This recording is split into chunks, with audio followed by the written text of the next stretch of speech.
Hello, welcome to the channel.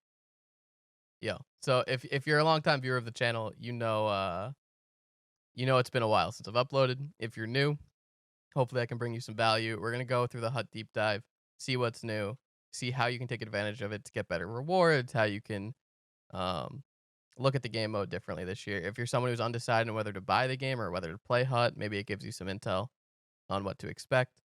But yeah, this is just kind of the intro to hut this year, what's new, and kind of an intro back to my channel since it's been a while. So, for starters, Hut Rush. It's the main game mode they added this year. It's their focus, I guess, for Hut. I don't think it's going to be anywhere near as core to the game as Rivals or Champs from the last year, but I do think it's better than like how online seasons ended, especially better than Draft Champs, and it is replacing Draft Champs, so that's an improvement. But it's not going to be the game mode that you're putting your most time into, I assume. If you're more casual, maybe this is where you find your fun, and that's great. Like, it's a fun game mode potentially, so that's good. But if you're someone who's playing more hut, that's looking to earn a lot of coins, that's looking to build the best team, that's looking to play champs every weekend, that's looking to whatever your goals are with hut, but if you have a goal within hut, you're probably a hardcore player that's not going to spend a majority of the time here. Um, what there is here is good rewards, or there are rewards, and any rewards early on, especially, are good rewards. So there's going to be coins, packs, etc., depending on how far down this. I'm going to call it a battle pass. 'Cause it's kind of like you have tier one, tier two, all the way to tier 40 or something. I'm not sure where it ends. Um, I think these rewards are good to go for, especially if you're someone who doesn't like to play squad battles. It can be like your supplemental rewards. You'll have your rivals rewards, you'll have your champs rewards, and then you'll have this. Rather than having to put yourself through 30 plus squad battles games every week, whatever it is, you can do this, which I think that's nice. I think it's not going to be a core game mode. It's not some crazy feature that, like, it's the main feature of Hut this year, the main edition. So that's kind of bad, but it is nice. Like, it's a nice mode. I'm happy for it. I'm happy that it's here, and I'm looking forward to playing it a bit, but not a lot.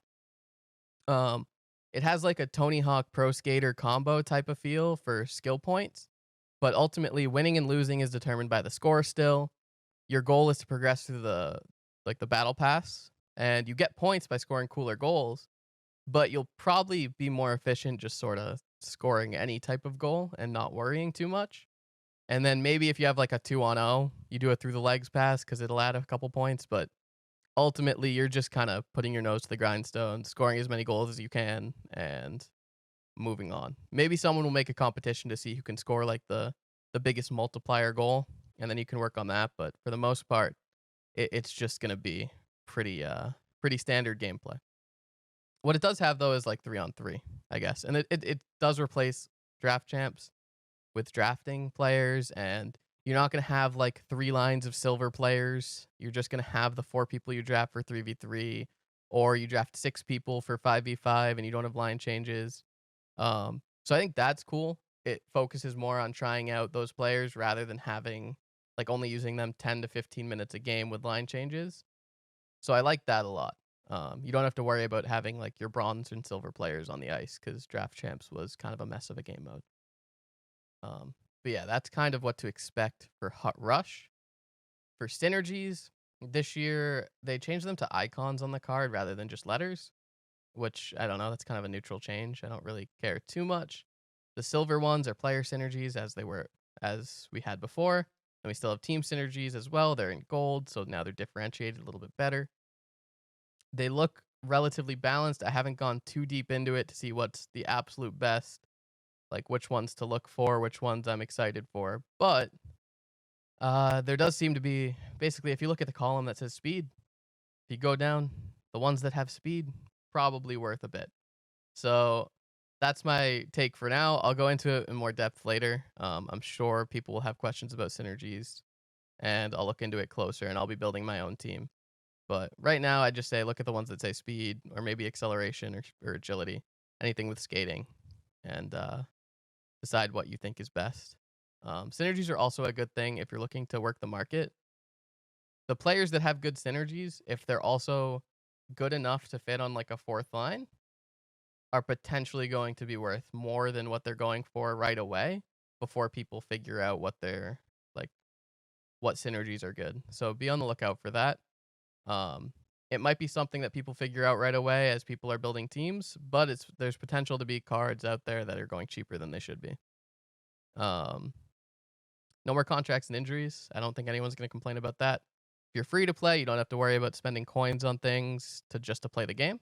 And if you're someone who pays for packs, which is fine, you aren't just going to have all these contracts in your collection that are doing nothing that have filled up your packs all year. Hopefully, you'll get something more useful. I'm sure there's more fillers in packs that I'm unaware of, but at least they're not these boring ones, right?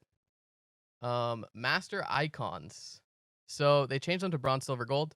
I think that's a positive change. There should be 2 times throughout this year where we get like the big upgrades that people are excited for. If you played Hut 20, you know, when the silver icons were able to be upgraded to gold, it was kind of an exciting time. Like you had like people who had Sundin they've been holding on to that they're excited to upgrade to the gold version. Obviously the Gretzky's and Lemieux people were excited for. Um, that'll be nice. So we'll have 2 times throughout the year rather than just the one, and that's a W for me. The overalls are fine. I think 89 is Gretzky and Lemieux, and I think that's it. Yep. They're really easy to obtain. Like I know people already have them. It's 5:15 p.m. Xbox Hut was people were able to access it at 1 p.m. You can do the math there. People already have it. Obviously, they spent money to get there, but they might be a little bit too easy to obtain. Maybe it's not a challenging enough set requirement or whatever. But I mean, they're untradeable. They won't be able to sell them. They're stuck with them the whole year. There's potential like in 2 to 3 months that 89 overall or like the middle tier guys will be replaced by upgraded versions of current players, and they'll feel bad they made them untradeable. But then they'll have the chance to upgrade them later, so it'll probably even out. My main take is that it might be a little bit too easy to obtain these guys, especially for guys who put money in. But maybe it'll just be an easier goal to hit if you're a free to play guy. It won't be too hard to get a Mario Lemieux on your team or a Wayne Gretzky. Price ranges. This is sort of it's like a neutral change. I know a lot of people complain about this because they think it's like somehow affecting people that want to work the market. Obviously, there's going to be a small effect. Like maybe you won't be able to snipe the guy that lists, I don't know, Crosby for 2,000 coins because it doesn't let him. But ultimately, are you really looking for that if you're on the market? Are you just spamming looking for Crosby for under 10K? Probably not. You're looking for like general deals. And if you get something like that, you're ecstatic, but that's not really what you're trying to do. So it prevents that from happening. Um, the only issue I could see is if a player becomes more expensive than his price range or worth more than his price range, and then they become extinct. So like if McDavid everyone thinks is worth 200K or more than 200K, and his price range is capped at 200K, there won't be any on the market because whenever it pops up, someone will buy it immediately. So that would be a problem. So if EA is not actively updating price ranges like daily or like every other day, it will be a really big problem in my opinion. But as long as they are keeping up with it, this change should be neutral. Like it shouldn't really change anything for anyone. Just maybe prevent a couple mistakes from people listing cards too low. Here they're gonna try to pitch that it's like some great benefit, like they're protecting the fair players from coin sellers. Ultimately, if someone's buying coins versus whether they're buying packs, either way they're paying for an advantage, and that's fine. There's nothing wrong with that. It's hot. It is to some extent a pay to win mode. You can keep up as free to play, right? But I don't think whether they bought coins or whether they bought packs, like I don't think it makes a difference. Either way, they're gaining the advantage. Like it's a neutral change that EA is trying to dress up here in the FAQ. Team building sets. This is nice. This is like a little grind or a little.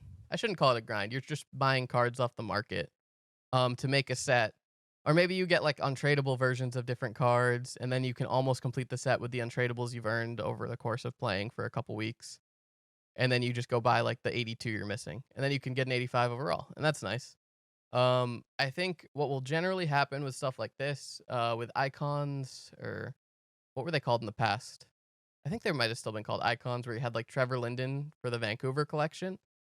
Um, there'll be certain players that people are just like, this is the meta guy you go for, and then that set will become way more expensive. So if you can figure out what set's going to be expensive, maybe that helps you work the market, pick up a bunch of those players, and then be able to sell them for more later.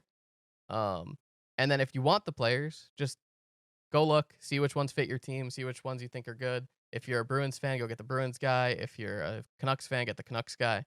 Whatever it is, I think it's a cool thing to go out and earn. And it's not such a good player that everyone's going to be going for a bunch of them, but it keeps up. I guess 85 is probably around where like Matthews is. So it's like a pretty high level NHL player, obviously, like one of the top 20 people in the league, but it's not like Lemieux or Gretzky, which I think is good. And then if the attributes aren't spread correctly, if they have 80 speed, they might actually just be bad. So I would check in on the in-depth attributes if you're making those sets. They removed, or they added, sorry, the retry option for Hut solo challenges. I think that's a good thing. I didn't play many, if I'm being honest, last year, but maybe with free to play, I'll play more, and then it'll be nice to be able to just retry instead of having to quit and go back in. And then they removed divisions, or seasons, online seasons, I should say. I don't think after Rivals came in, online seasons had a place in the game. It didn't fit, so that makes perfect sense to me. I'm sure there's some people who liked playing it still, but overall, like, it just makes sense, right? Then Draft Champs got replaced entirely by Hut Rush. Hut Rush is better. This is a great move. There's nothing wrong with that. Draft Champs was just never useful in NHL. They like, and it's entirely NHL's team fault. They didn't give it the support it needed. They didn't like create a good game mode. But Rush is better, so we have that now. So this is the biggest update for me. It's not an actual feature. So that's why I'm not saying like this is the biggest feature of the game. This isn't even a feature. This is literally just how they are tweaking cards as they get upgrades. And if you played HUD at all last year, the bigger the player was and the faster they were, the better they were, obviously, right? Most, like, if you got to the high level of the game, most people use like 6'4" plus players that had 99 speed, especially by the end of the year, but even by like February, January. So they're changing it so speed doesn't upgrade quite as quickly when players get upgrades, which I think is really important because it means if you have Connor McDavid or Nathan McKinnon and there's some upgraded event card of like an 85 overall 6'6" guy, that upgraded event card is not going to reach the speed that McDavid's base or McKinnon's base have, and especially won't reach McDavid and McKinnon's special cards, which I think is super important. It's important that your players feel like they have an identity in game. Like if I'm using Chara, I don't need him to be McDavid's speed. Maybe I don't choose to use Chara if he's too slow, but I shouldn't be using him because he's as fast as Connor McDavid and a foot taller, you know? Like it just it would not make sense to me. Or it didn't make sense to me last year why they had all these players that were like ECHLers that were 86 overall, that were 6'8", 99 speed by like February. And it made like they weren't the most expensive cards, so it was kind of nice for free to play because you could just throw these guys in your team. But even the guys with millions of coins were throwing these guys in their team because they were the best player available. And that kind of sucked. So hopefully smaller players with faster speeds will be more usable, I guess is my takeaway. They're kind of doing something similar with goalies to try to make smaller goalies more usable. I don't know if it'll be as successful. I'm not as like positive on this change, but I'm glad they're trying something because I feel like everyone's always known like you just use the tallest goalie. You just use the tallest one. Like the tallest goalie is the best one. That's just it. So I'm glad they are trying to address that. And it might feel weird if there's like a really good 6'4" goalie and their attributes are capped at 84 or whatever it is. But I would rather them try this and decide maybe midway through the year, like, okay, this hasn't been working how we want it to. We can change some aspect of it. We think this goalie should be higher rated than the cap says they should be. Um, and maybe it makes guys in like the 5'11" to 6'3" range usable. I don't think these guys. Again, I'm 5'10". I get it. Like, not everyone's a giant, but I don't think any of these guys are going to be useful in that. It's just how it is. Even in real life, it's really tough to be a good goalie when you're that short. Um, Lit versus Grit. Okay, so this is an I guess an example of a set they're gonna do or an event. I assume this one will actually be in the game because they have the card art shown. It looks okay. The title is kind of cheesy, Lit versus Grit, but the idea is cool. Hopefully the boosts on like the lit cards, the younger players that are more skilled, will be towards like hands and shooting, and then maybe on these guys we'll get defense, physicality, um, maybe a little bit to skating. I'm not sure. Hopefully they're balanced. Hopefully they're not too OP early on. But I like the idea, and also I'm a Bruins fan, so this card looks awesome. Master items. They want to be able to release 2 of every master item, a standard and an elite. I don't know how that will work because like they haven't really told us. I mean, I don't hate it, but I don't know what to think of it yet because they haven't really given us any info. It sounds like it could be cool. Maybe have a version that's more obtainable for the average user and one that's more obtainable for the like hardcore user. So that's fine. I don't think this changes anything here. Team of the week and squad battles. They moved the challenge team of the week to squad battles. Um, and squad battles go Wednesday to Wednesday now. I don't know if that's even a change because I didn't really play last year. But yeah, this shouldn't change anything for you guys that play squad battles. And then this is cool. European and juniors players. It's cool if they actually follow through. It looks like they want to add cards that are specifically for those junior teams or for European teams rather than just focusing on the NHL. So even if they make like I don't know, a Patrick Kane from the London Knights, I think that would be cool. And maybe it doesn't have to be the highest overall. Maybe it just has like a couple unique attributes and maybe you're able to obtain it by collecting London Knights players. That would be cool. I think that would be a good positive change. So hopefully we see something like that. But there isn't really an example here of what they're gonna do. They just say they want to do something for them. So we'll see, I guess. Icons. So the master icons are good. If you want to see a list of the master icons, I think I scrolled by it. I'll put this link in the description to this article. But the regular icons that I've seen in the game so far look awful. Like 77 overall with like 68 speed. Okay, maybe not 68, but like 75 speed. And those just aren't usable. Like, if you can get a 78 overall gold card with 81 speed, you're not going to use a card that has 6 less speed, even if the other attributes are a little bit better.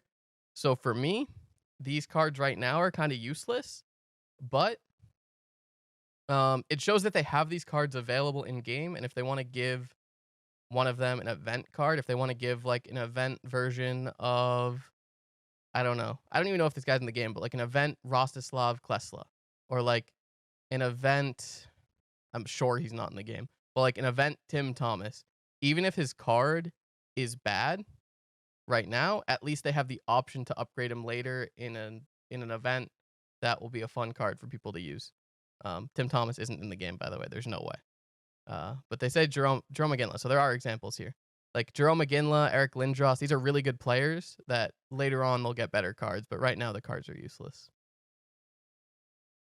I ran out of hard drive space, so I had to cut here. Apologies. But I just wanted to say, I think I covered everything. So I just want to say, hopefully you got some vital information out of this. Hopefully you learned something. I will be streaming throughout the year. Hopefully I see you in my Twitch channel. If not there, maybe back here on YouTube. I'll be uploading stuff that hopefully helps you in Hut. And yeah, that's it for today. So hopefully I'll see you guys later. Peace.